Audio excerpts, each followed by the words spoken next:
What table are you sitting at that stopped feeding you, but you keep returning to anyway? Most people don't outgrow tables. They just get used to the taste. Most people never leave their table. They just keep adjusting to bad food. Hey, it's Visionati from Live Your Vision, and today is Tasteful Tuesday, the day we get intentional about what we let in our plate, our ears, and through our eyes. Today we're talking about a man named Matthew. He had a table too, a profitable table, a comfortable table, a socially accepted table. It gave him status, it gave him stability, it gave him certainty, but it was still a table. And one day he saw it clearly, not emotionally first, not spiritually first, practically. He realized what staying there was costing him beyond the coin. So he stood up. No negotiation, no delay, no one more season. He left the table. Not because life got harder, because staying got heavier. That's a Taurus moment. Taurus governs the body, what we accumulate, what we return to, what we keep consuming because it feels safe. The shadow of Taurus is not gluttony in the obvious sense. It's something quieter, comfort, addiction. Staying at the table, not because it feeds you, but because you've been there so long, you forget what hungry actually feels like. Matthew was in a Taurus season when he was called. Stable, settled, fed, but not nourished. And here's the Taurus truth. Self-worth is not built by what you accumulate. It's built by what you're willing to leave when something truer calls. The law of boundaries says what you tolerate becomes your life. Not what you intend, not what you plan, what you tolerate. Every meal you don't choose is a meal that chooses you.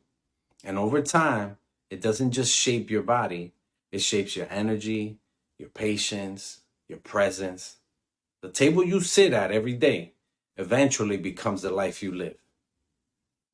Let's savor the ABCs of nourishment. A is for awareness. This is the moment you realize you're not just consuming, you're repeating. Matthew didn't analyze the table first. He saw it clearly, and clarity changes appetite. Ask yourself, what am I consuming daily that I've stopped noticing but keep returning to anyway? B is for boundaries. This is the interruption point. Not later, not eventually, now. Matthew didn't gradually leave. He stood up while nothing had changed, except him. A boundary is not rejection, it's recognition. This costs more than it feeds me. C is for community. Most tables are inherited, not chosen. Matthew didn't just leave his table, he disrupted a system of sitting and then rebuilt another one others could choose to join. Growth doesn't always mean leaving people. Sometimes it means changing what you gather around. D is for discipline. Discipline is what remains when emotion fades. It's repetition without negotiation, not intensity, consistency. The quiet choice that future you will thank you for later, again and again, until the new table becomes default. E is for evolution. This is what no one sees at the beginning. You stop negotiating with what drained you. You stop calling it comfort. You stop returning out of habit, and you start recognizing it for what it was, familiar depletion. Matthew didn't just leave a table. He became someone who builds better ones. Your plate is the philosophy.